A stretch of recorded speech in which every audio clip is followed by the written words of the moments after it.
wako kwa finish line.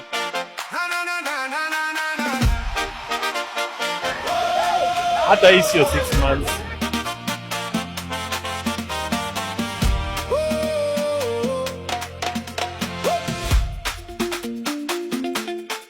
Tunaona within the next 2 months tutakuwa tumeingia kwa soko yetu mpya, na tunashukuru, na bado tumefanya registration ya kuoneshana ati pale wale wafanyakazi wa Kikomba ndio bado watapewa mtu mahali pake. Kwa hivyo kutakuwa na ukweli na haki.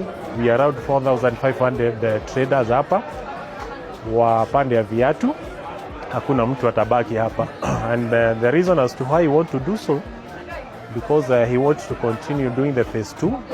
So watu wa nguo pia ni wanakuja hapa ili nao waweze kujengewa soko yao. We are in around 75%. The structure is done for block 1 and 2. The only part remaining is for the structure block 3, which is only 1 floor, to make it 4 floors. The number of workers we have is around 237. Those are the both skilled and unskilled.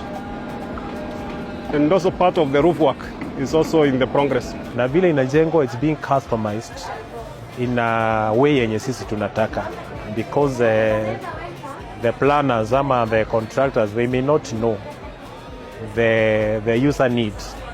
Lakini tumekuwa hiyo miezi yote imekuwa soko ikiendelea, tunaingia pale tunasema hapa pajengwa hivi as per our needs. Even the government, because wame accommodate our opinions, they have implemented them, na wamesema watawaki na sisi till the last minute.